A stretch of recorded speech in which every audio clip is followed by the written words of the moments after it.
자, 안녕하십니까. 하이퍼랩입니다. 자, 이번 시간은 이제 2025학년도 국내 수시 전형을 준비하시는 해외고등학교 졸업자들을 대상으로 해서 해외고등학교 졸업 이후에 국내 대학 입시 어떻게 준비하시면 좋을지 설명을 좀 드리도록 하겠습니다. 자, 특히 이제 외국에서 고등학교를 졸업하고 국내 대학의 원서를 쓰는 경우는 참 여러 가지 입시의 환경들이 많이 바뀐 것 같아요. 근데 여러분들 중에서 아직 잘 모르시는 분들은 예전의 방식으로 여전히 국내 대학을 갈 수 있다라고 생각하시는 분들이 많이 계시죠. 첫 번째는 어학특기자 전형, 다시 말하면 토플이나 토익과 같은 공인어학 성적을 따면 국내 대학 쉽게 간다라는 생각을 하시는 분들이 계시거나, 또는 외국에서 다양한 봉사활동이나 리더십 활동 진행하면 학생부 종합전형으로 대학 쉽게 갈 수 있다라고 생각하시는 분들이 계시는데, 사실상 이러한 부분들은 요즘의 입시의 상황에 맞지 않는다라는 점을 말씀을 드리고 있고요.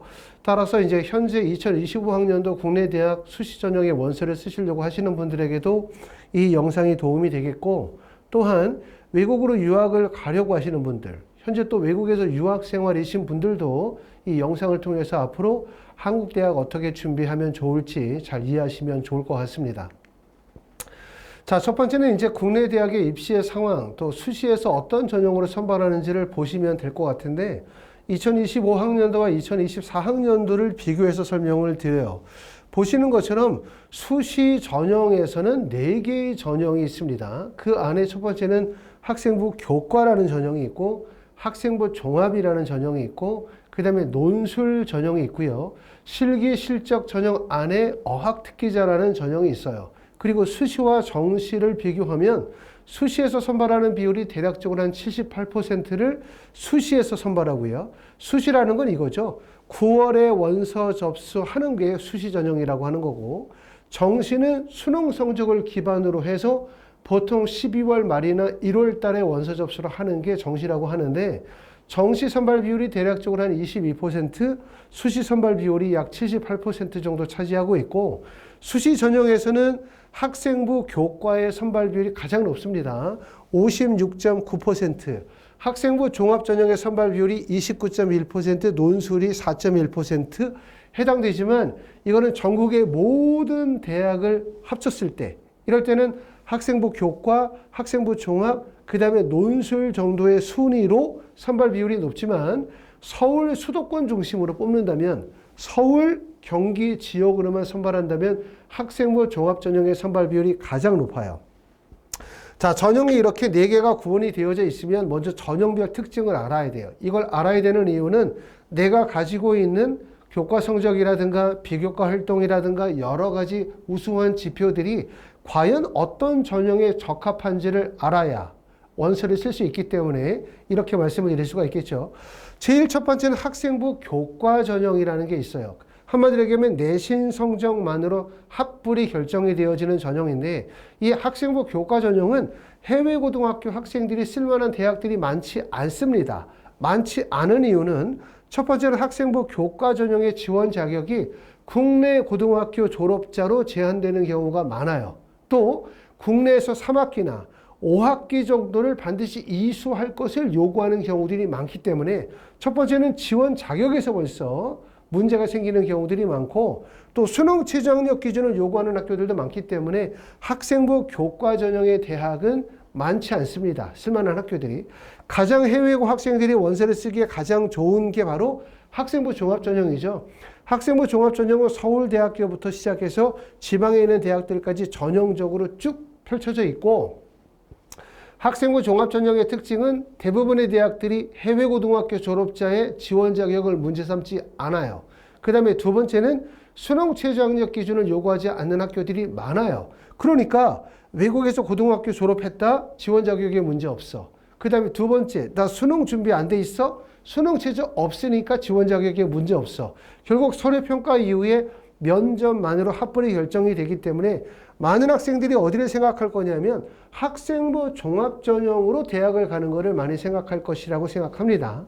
자, 세 번째는 바로 논술 전형이 있죠. 논술 전형은 논술 고사 플러스 수능 최저가 적용이 되어지는 전형인데, 수능 최저가 있는 학교들도 있고 수능 최저가 없는 학교들도 있어요. 만약에 수능 최저 성적이 어려우신 분들은 수능 최저 학력 기준을 반영하지 않는 대학들 중에서 논술고사 100%를 선발하는 대학을 준비하시면 될 겁니다.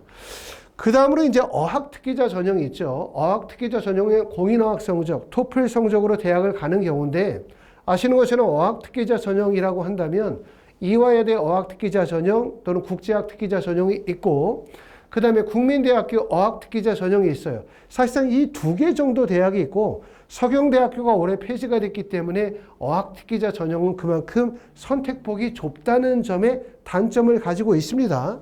말씀을 드렸던 것처럼 전형은 이렇게 세 개의 전형으로 쪼개져 있지만 이 전형별 특징들이 좀 다 다르다는 점, 이 점을 꼭 말씀을 드려야 될 것 같아요. 자, 첫 번째는 말씀을 드렸었던 것처럼 내가 외국에서 공부를 열심히 했고, 그리고 내가 가지고 있는 학력 지표가 매우 우수하다.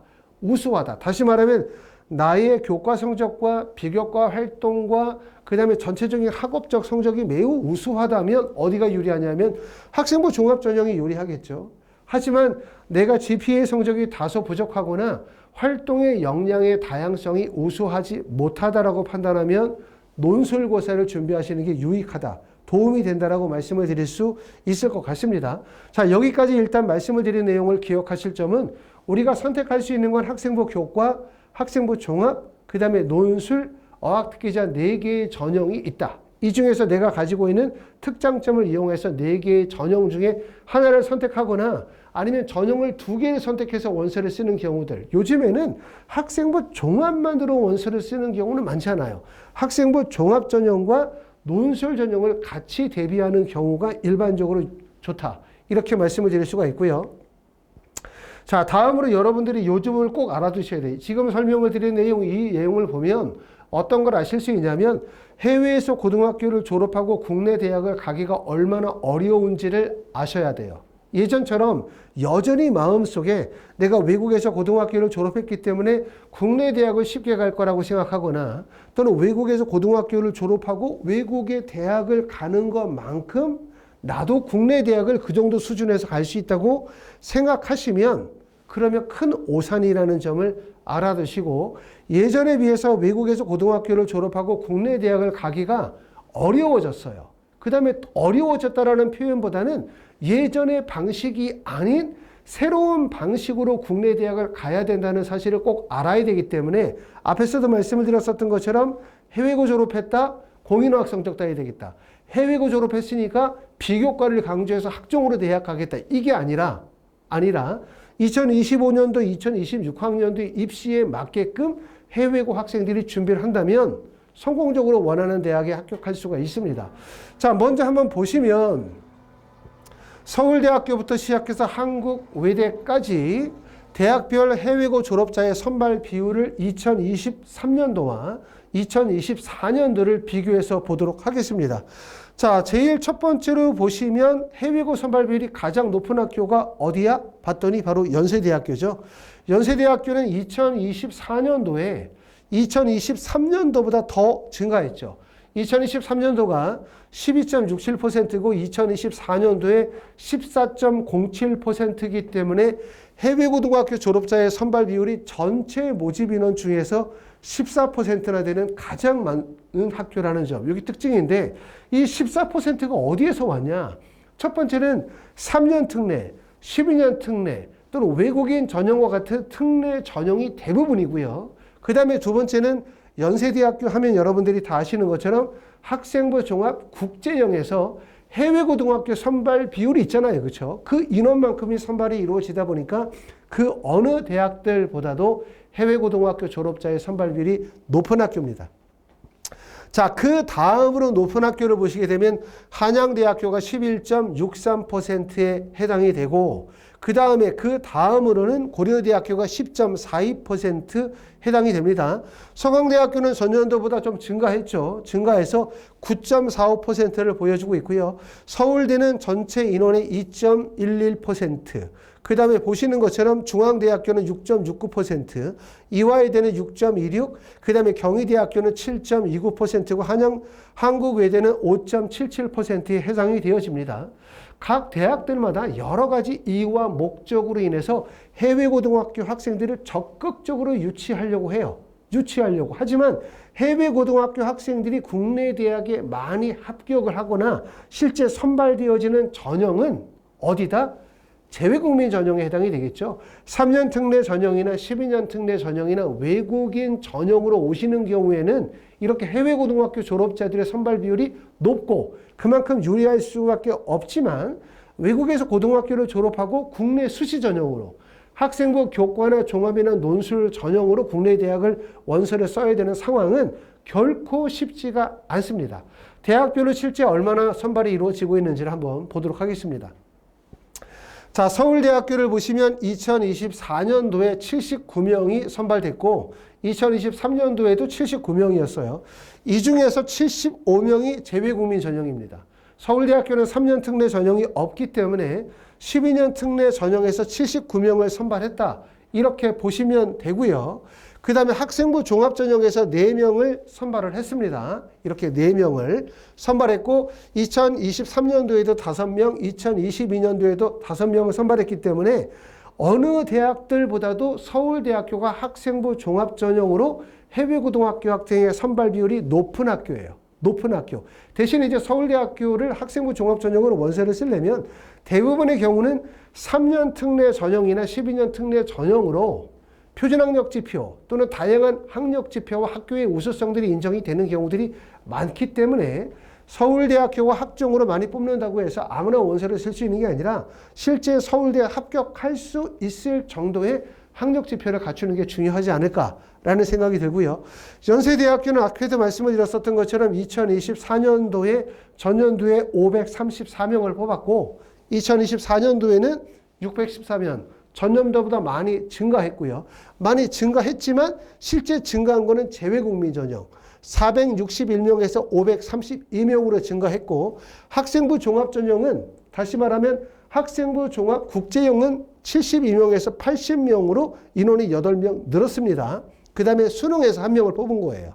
사실상 서울대학교는 학생부 종합, 그 다음에 연세대학교는 국제형에서 선발하고 있다고 보실 수가 있고 고려대학교는 보시는 것처럼 수능에서 성균관대 같은 경우는 작년도에 학생부 종합전형에서 1명이 선발이 되어졌고요.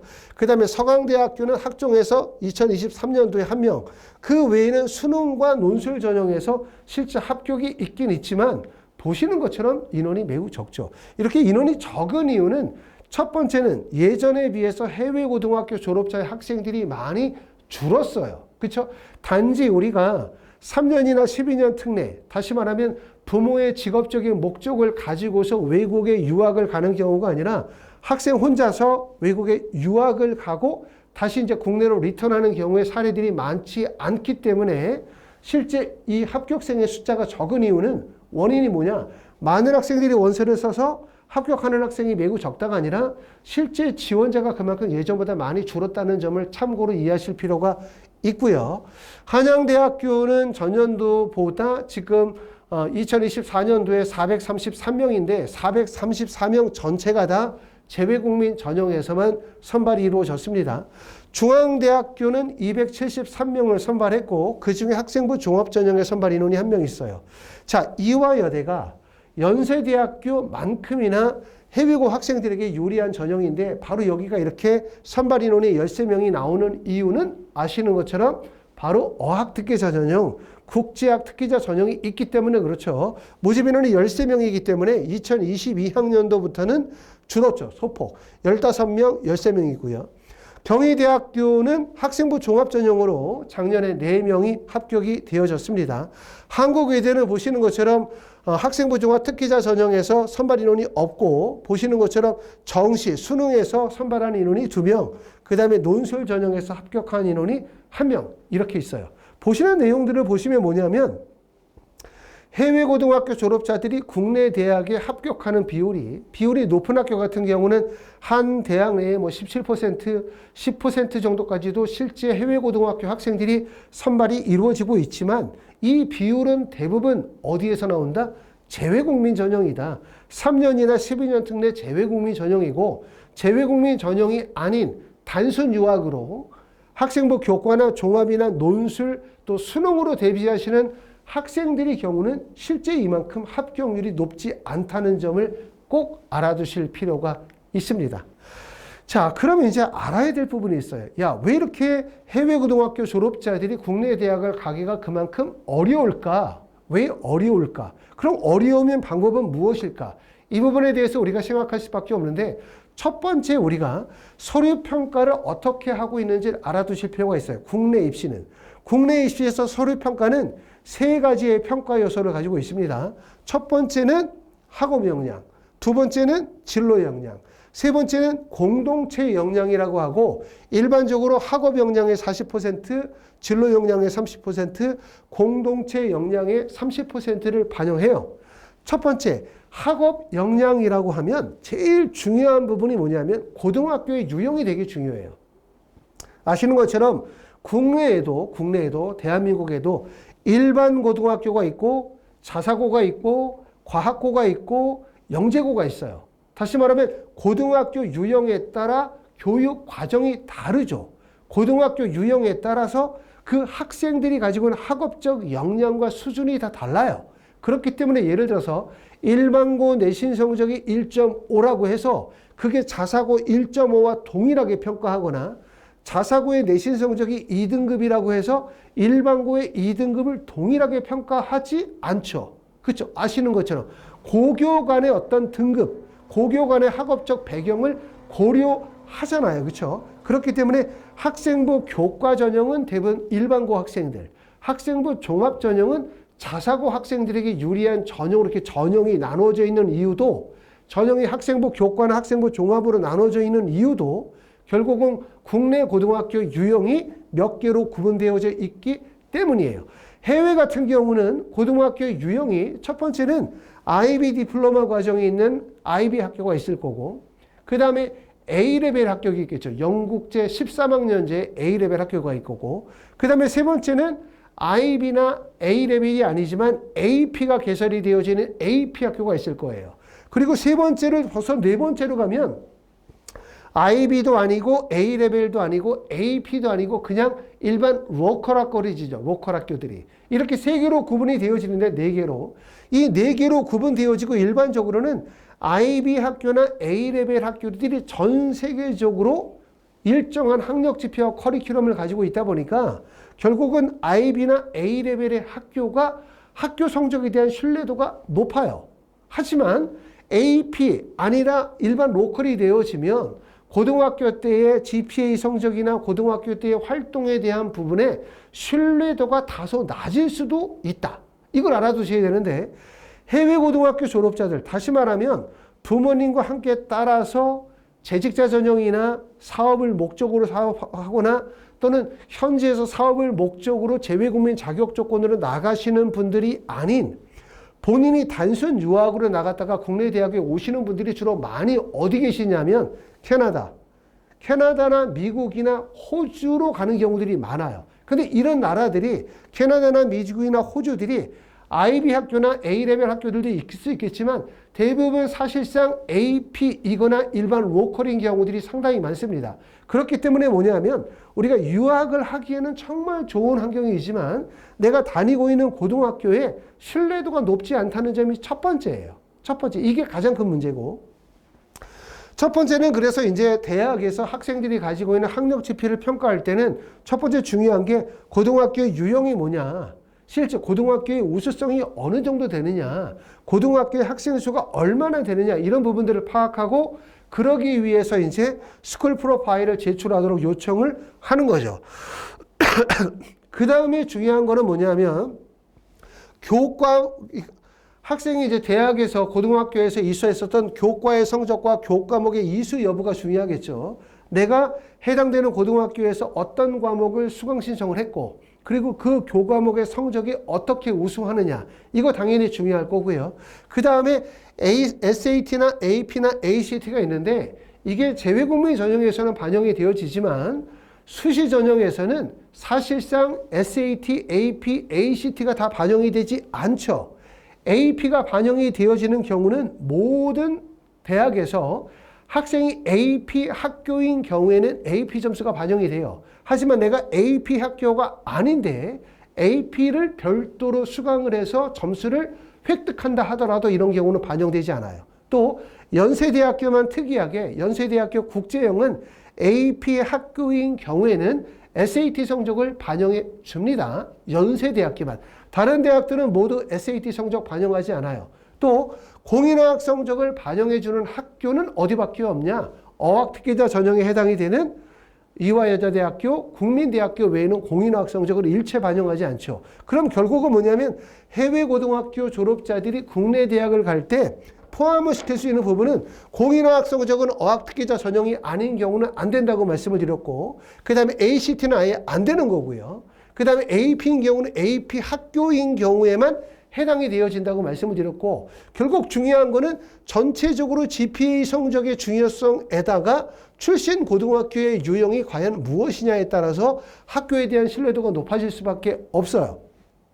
이게 바로 우리가 서류평가라고 할 수 있는데, 내가 GPA 성적이 매우 우수하다, 나는 GPA가 all A다 라고 하더라도 꼭 알아두셔야 될 점은 뭐냐면, 해외 고등학교 졸업자나 검정고시 출신자는 그 해외 고등학교의 성적을 국내 고등학교 학생들과 직접 비교하기도 어렵고 해외 고등학교 학생들끼리 직접 비교가 어렵기 때문에 해외 고등학교 출신자들의 성적은 비교 내신으로 처리해요. 그래서 이렇게 대학들마다 비교 내신 환산표라는 게 있는데, 예를 들면 내가 외국에서 all A 등급을 맞았다라고 하면 그 내신 성적을 일반적으로 어느 정도로 취급하느냐, 국내 내신으로 보면 대략적으로 1등급에서 3등급 정도의 범위로 취급을 해요.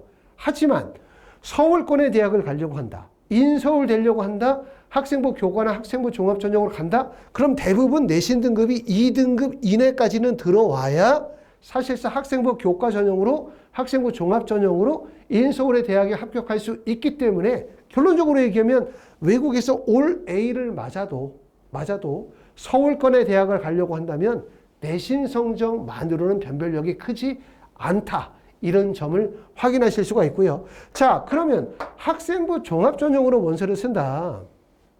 자, 학생부 종합 전형이라는 건 뭡니까? 학생부 교과 성적 외에 비교과 영역을 많이 반영하는 거죠.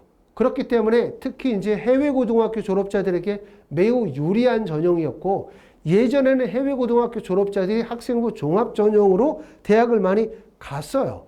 자, 학생부 종합 전형의 원서를 쓰시게 되면 학교생활기록부 대체서식이라는 걸 작성하게 됩니다. 학교생활기록부 대체서식은 뭐냐? 국내는 학생부라는 게 있잖아요. 학교생활기록부. 하지만 해외 고등학교 졸업자들은 그냥 한 장의 트랜스크립트, 성적표 하나만 있다 보니까 국내 고등학교의 학교생활기록부에 해당이 되는 수상경력, 봉사활동, 리더십, 세부능력 및 특기사항과 같은 내용들을 기재할 수가 없다 보니까 학교생활기록부 대체서식이라는 걸 통해서 국내 학생부와 비슷한 형태의 서류를 작성하게 하는 거예요. 그래서 비교평가를 하기 위한 거거든요. 학교생활기록부 대체서식에 주로 작성하는 내용이 뭐냐면, 첫 번째는 수상경력. 자, 고등학교에서 상장을 받았다? 그럼 학교생활기록부 대체서식에 기재가 가능해요. 두 번째는 동아리 활동. 그렇죠? 세 번째는 리더십 관련된 내용들. 세 번째는 봉사활동 관련된 내용도 들어갈 수 있고, 다섯 번째는 여기에다가 이제 학술활동들 관련된 내용들, 이런 내용들을 기재할 수가 있는데 꼭 알아두실 점은 뭐냐면, 첫 번째, 국내 입시에서 교회 봉사는 대입에 미반영됩니다. 봉사활동이 대입에 미반영이 돼요. 자, 국내 입시에서는 동아리 활동은 반영이 되어지지만 자율 동아리는 대입에 반영되지 않아요. 국내 입시에서는 수상 경력은 대입에 반영되지 않아요. 그러니까 결국은 뭐냐면, 우리가 해외 고등학교 졸업자들이 국내 대학을 갈 때 작성을 하게 되는 학교생활기록부 대체서식 중에서 보시는 것처럼 수상 경력, 그 다음에 봉사활동, 그 다음에 독서활동, 그 다음에 보시는 것처럼 이렇게 자율 동아리와 같은 활동들은 국내 입시에서는 대입에 미반영이 되어진다, 이 말이고, 하지만 해외 고등학교 졸업자들은 학교생활기록부에 기재할 수 있어요. 하지만 기재한다 하더라도 전체적으로 국내 입시의 상황에서 이런 부분에 대한 평가가 높지 않고 신뢰가 높지 않아요. 그렇기 때문에 내가 이렇게 수상이나 동아리 활동이나 리더십이나 봉사 활동을 되게 많이 했다. 되게 우수하다는 걸 강조해서 대학을 가기가 쉽지 않다는 점을 꼭 알아두실 필요가 있습니다.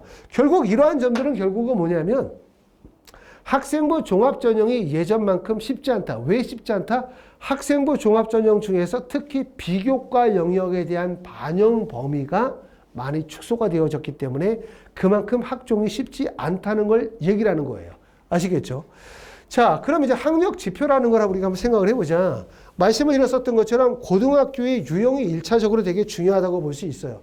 내가 다니고 있는 고등학교는 IB 학교도 아니고 A레벨도 학교도 아니고 AP 학교도 아니야. 그냥 로컬인데 우리 학교 정말 좋은 학교야. 맞아요. IB나 A레벨이나 AP 학교가 아니라 하더라도 캐나다의 미국이나 캐나다나 미국에서는 정말 명문 고등학교들이 있습니다. 대학에서는 또 이런 고등학교에 대한 부분들을 파악하고 있기 때문에 본인의 학교가 매우 우수한 내셔널 랭킹을 가지고 있거나 아니면 실제 높은 학력 수준 또 많은 학생 수를 가지고 있고 오랜 역사를 가지고 있으면 이런 부분들도 대입에 반영이 된다고 생각하시면 돼요. 첫 번째는 우리가 국내 대학을 가려고 하면 첫 번째 IB 디플로마인 경우에는 적어도 상위권 대학을 가려고 하면 3.9 정도의 39점 이상의 파이널 점수가 나와야 될 거예요. 그 다음에 A레벨이라고 하면 거의 올 A 등급 이상의 성적이 나와야 되겠죠. 자, 일반 로컬인 경우는 4.3 평점 기준으로 하면 적어도 3.8, 3.9 이상의 성적이 돼야 될 거고요. 4.5라고 하면 기본적으로 4.0 이상의 성적은 되어져야만 GPA 성적의 우수성을 인정을 받으실 수 있습니다. 이런 점들이 결국은 서류 평가의 어려운 점이라는 걸 알아두셔야 돼요. 자, 그럼 이제 다음으로 설명은 자, 국내 수시 전형이 학생부 교과, 학생부 종합, 그 다음에 논술 전형이 있는데 각 대학별로 실제 전형별 특징이 어떤지를 제가 한번 설명을 드려볼게요. 제일 첫 번째는 학생부 종합 전형을 서울대학교부터 쭉 정리해서 한번 설명을 해봅니다. 자, 서울대학교에서 학생부 종합 전형으로 해외고등학교 졸업자들이 지원할 수 있는 전형을 바로 학생부 종합 일반 전형이라고 해요. 일반 전형은 수능 최저학력 기준이 없습니다. 면접 일자는 11월 22일이에요.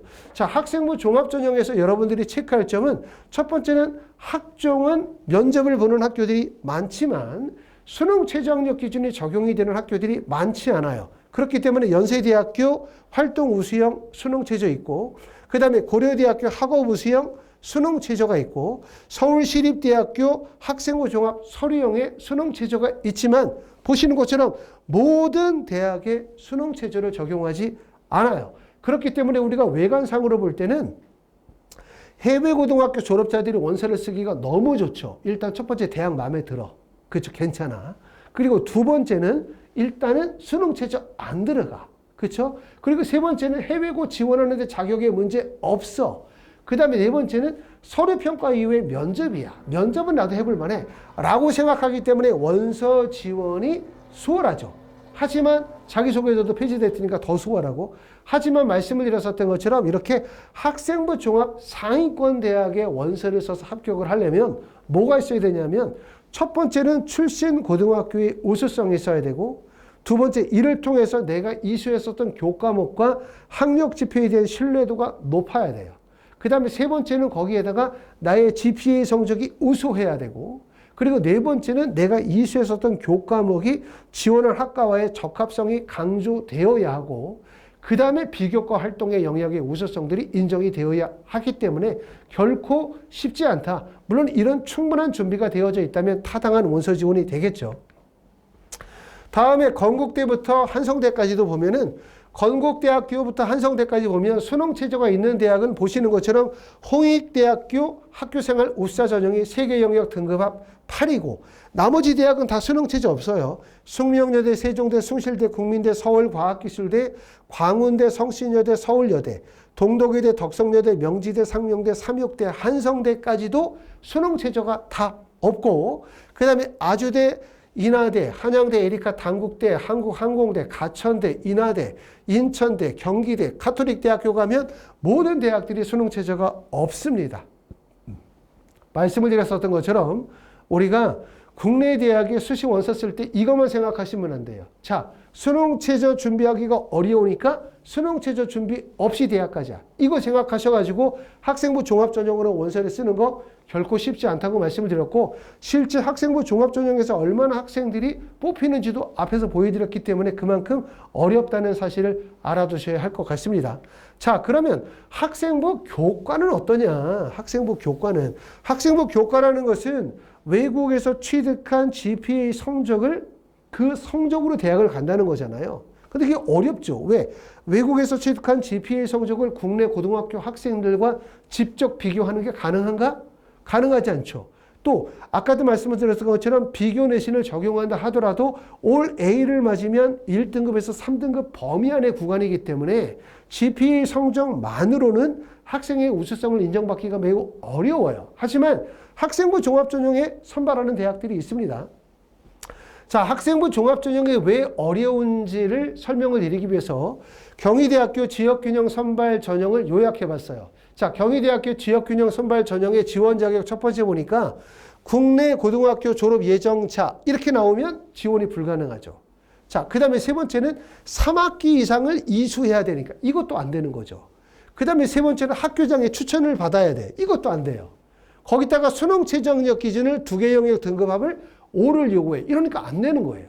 교과 전형이 안 되는 이유는 말씀을 드렸죠. 국내 고등학교 졸업자, 그 다음에 3학기나 5학기 이수, 학교장의 추천, 수능 최저학력 기준 요구 이러면 사실은 해외고 학생들이 쓸만한 대학들이 없는데 지금 보시는 것처럼 명지대학교 학생부 교과 면접 전형이 있습니다. 수능 최저학력 기준 요구하고 있지 않고 해외 고등학교 졸업자가 지원이 가능하고요. 면접은 10월 26일에 면접을 봅니다. 그 다음으로 충남대학교가 있어요. 충남대학교 학생부 교과 전형은 해외 고등학교 졸업자 지원이 가능하고 단 수능 최저학력 기준이 있습니다. 수학, 영어 및 과학 탐구 한 과목을 합산해서 12등급. 그렇죠? 자연계를 기준으로 설명드리겠죠. 인문계라고 한다면 과학 탐구가 아니라 사회 탐구겠죠. 12등급이니까 어떻게 보면은 영어를 만약에 4등급을 맞았다 그러면 4, 4, 4 맞으면 12가 되는 거지만 영어를 만약에 2등급 맞았다 그러면 나머지 5등급을 2개를 맞으면 되기 때문에 수능 최저가 그렇게 어렵다고 말씀을 드릴 수는 없고 충북대 학생부 교과 전형도 해외 고등학교 졸업자가 지원하실 수가 있어요. 3개 영역 등급합 10입니다. 보시는 것처럼 학생부 교과 전형의 지원의 대학은 많지 않아요. 결국은 학생부 교과 전형도 선택폭이 넓지 않다. 학생부 종합 전형은 수능 체제를 반영하지 않는 대학의 폭이 넓고 상위권 대학이 대부분 다 포진이 되어져 있어서 지원하기엔 용이하지만 과연 내가 합격할 수 있을 정도의 준비가 되어져 있느냐 이 판단을 정확하게 하셔야 될 것 같고 다음으로는 논술 전형을 한번 설명을 드려봐요. 논술 전형은 지금 보시는 것처럼 성신여대부터 시작해서 상위권 대학은 연세대학교, 고려대학교부터 시작해가지고 부산대학교나 경북대까지 논술 전형은 정말 많은 대학에서 선발을 하고 있습니다. 첫 번째는 수능 체제를 반영하는 대학들이 있죠. 지금 보시는 것처럼 건국대학교를 보면 건국대학교는 논술 100% 수능 체제를 적용하고 있고 숭실대학교는 논술 80%의 학생부 교과 20%를 반영하지만 해외 고등학교 졸업자는 비교 내신, 다시 말하면 학생부 교과 반영되지 않고 우리는 그냥 논술 100%로 이해하시면 돼요. 해외 고등학교 졸업자는 논술 100%, 그리고 수능 최저가 있느냐 없느냐 이거라고 보시면 될 것 같고요. 그 다음에 이 밑에 있는 대학들도 보면 수능 최저가 있는 대학들이죠. 고려대, 세종, 경북대, 부산대, 중앙대, 이화여대, 한국외대, 세종대, 덕성여대, 인하대, 아주대, 고려대학교까지는 수능 최저가 모두 있는 대학들입니다. 자, 수능 최저가 없는 대학들을 봐요. 수능 최저가 없는 대학들은 연세대학교, 서울시립대, 서울과학기술대, 경기대, 한양대, 한국외대, 광운대, 상명대학교는 수능 최저가 없죠. 이렇게 보면 우리는 무슨 생각을 하냐면 야, 수능 최저가 없는 대학이 유리하겠어. 왜? 나는 수능 준비가 어려우니까 라고 생각하지만 이걸 꼭 알아두셔야 돼요. 수능 최저라고 하는 것은 도달하기가 어렵지만 만약에 수능 최저를 도달만 한다면 그만큼 논술의 경쟁력이 낮아지고 실제 입결이 낮아지고 논술의 중요성이 낮아지기 때문에 합격이 쉬워지는 거예요. 경쟁률이 만약에 30대 1이다. 그런데 만약에 수능 최저가 있다. 내가 수능 최저를 충족한다. 라고 하면 수능 최저의 미충족이 대략 50%가 미충족이라고 한다면 30대 1의 경쟁률이 15대 1로 떨어지는 거예요. 15대 1로. 그렇기 때문에 가능하면 수능 최저를 충족하기 위해서 노력을 하셔야 돼요. 수능 최저 충족을. 자, 수능 최저라고 한다면 아시는 것처럼 4개의 영역이 수능이죠. 4개의 영역. 국어, 수학, 영어, 그 다음에 마지막은 탐구 아닙니까? 사회탐구나 과학탐구. 이렇게 4개의 영역이지만 우리가 4개의 영역을 다 충족하기는 어렵죠. 왜? 우리가 보통 6월 정도에 외국에서 고등학교를 졸업하고 국내로 와서 지금서부터 7월, 8월, 9월, 10월, 11월 하면 11월 수능달까지 약 4달 정도 남았는데 4달 동안에 4개의 영역을 공부해서 수능 체제를 충족하는 건 사실상 어려워요. 그렇기 때문에 어디를 타겟으로 삼으시면 되냐면 2개의 영역을 반영하는 학교. 2개의 영역이라고 한다면 국어, 수학, 영어, 탐구 중에서 2개만 공부하는 거예요. 2개. 그러면 뭐냐? 첫 번째 영어 들어가겠죠. 영어. 영어 들어가면서 국어나 수학이나 사탐이나 과탐 중에 하나만 공부하면 돼요. 하나만. 자, 이렇게 2개 영역을 반영하는 학교를 보니까 경희대학교가 대표적으로. 경희대학교는 2개 영역 등급합이 5죠. 만약에 내가 경희대학교 수능 체제를 충족한다면 어떻게 하시면 되냐면 보시는 것처럼 어떻게 하시면 되냐면 경희대학교는 일단은 내가 영어 영역을 공부하시겠죠. 영어 영역을. 영어 영역 하시고 그 다음에 영어를 하고 그러고 난 다음에 탐구 과목 중에서 한 과목을 공부하시면 돼요. 그러니까 영어에다가 사회문화를 한다든가 영어에다가 생명과학을 한다든가 그래서 2개 영역 등급합이 오니까 영어를 1등급을 맞는다면 사회문화는 4등급, 생명과학은 4등급을 맞아도 수능 체제를 충족한다는 얘기겠죠. 이게 바로 2개 영역을 반영한 학교입니다. 2개 영역을 반영한 학교를 보니까 한국외대도 2개 영역을 반영해요. 한국외대는 2개 영역 등급합이 4고 건국대학교는 2개 영역 등급합이 5, 동국대학교 2.5, 숙명여대 2.5, 세종대도 2.5, 자연계는 2.6이야. 그 다음에 숭실대 2.5, 성신여대는 2.7, 그 다음에 서울여대는 한 과목만 3등급 맞으면 되고요. 그렇죠? 영어 3등급 맞으면 되겠네요. 그 다음에 덕성여대 2.7, 가천대학교는 한 과목만 3등급을 맞으면 되는 거예요. 그렇죠? 그래서 결국은 수능 체제를 충족해야 합격 가능성이 높아진다는 걸 꼭 알아두셔야 돼요. 그렇죠? 그렇기 때문에 우리가 이제 6월에 고등학교를 졸업하고 국내로 오시면 여러분들이 하셔야 되는 게 기본적으로 수능 체제를 충족한다. 2개 영역 공부한다. 수능 체제 충족해서 뭐 할 거냐? 첫 번째, 수능 체제를 충족을 하면은 논술 전형의 수능 체제 충족해서 원서 쓸 수 있고 학생부 교과 전형에서도 아까처럼 수능 체제를 요구하는 학교 원서 쓸 수 있고 학생부 종합 전형에서도 수능 체제를 요구하는 학교들이 있어요. 쓸 수 있고 수능 공부를 하게 되면 나중에 혹시라도 정시 공부도 할 수 있고요. 또 수능 체제 충족하면 올해 만약에 내가 열심히 해서 경희대학교를 붙었다. 근데 나는 좀 더 열심히 해서 의대나 약대나 치대를 가고 싶어. 그럼 바로 수능 체제 충족으로 논술 전형으로 또 도전할 수가 있기 때문에 지금서부터 기본적으로 수능 체제를 충족하는 게 유리하다고 말씀을 꼭 드리고 싶습니다. 자, 논술 전형에서 약수령 논술이라는 게 있어요. 약수령 논술. 대부분의 논술들은 첫 번째는 자연계는 대부분 다 수학이죠. 그렇죠? 수학, 수학원, 수학2, 미적. 해당되어지는 수학교과에 관한 수리 논술을 보고 인문 같은 경우는 인문 사회계열 논술을 보는 경우가 일반적인데 약수령 논술. 보시는 것처럼 가천대, 삼육대, 수원대, 상명대학교는 약수령 논술이라는 걸 봐요. 예전에 이게 적성고사라고 했었던 건데 어떤 거냐면 가천대학교는 인문계인 경우에는 국어 9문제, 수학 6문제를 풀어요. 그리고 자연계는 국어 6, 수학 9문제를 풀고 수능 최저학력 기준은 3등급 하나, 영어 3등급 맞으면 되겠죠. 자, 삼육대학교도 마찬가지로 삼육대학교는 인문계는 국어 9문제, 수학 6문제, 그 다음에 자연계는 국어 6문제, 수학 9문제를 풀고 수원대학교는 국어 10문제, 수학 5문제를 풀고요. 상명대학교는 국어 8문제, 수학 2문제를 풀고 있기 때문에 보시는 것처럼 가천대, 삼육대 이런 대학들은 기본적으로 국어와 수학에 관한 시험 문제가 출제가 되는데 이 내용이 어느 정도 되냐? 고등학교 1학년 정도 또는 고등학교 2학년 정도의 기초적인 과정이라고 이해하시면 돼요. 결코 어렵잖아요. 아셨죠? 이런 것들을 좀 이해하시면서 입시를 하나씩 준비하시면 도움이 되지 않을까라는 생각을 해봅니다. 자, 참고로 말씀을 드리면 하이퍼리비에서는 해외 고등학교 졸업자를 대상으로 하는 논술반을 개강을 했습니다. 그래서 지금 이제 학생들이 개강을 했고 신입생들을 모집하고 있기 때문에 입학이 가능하시고요. 학원에서 진행하는 해외고등학교 논술반은 해외고등학교 졸업자가 일반 논술반에서 수업을 듣는다?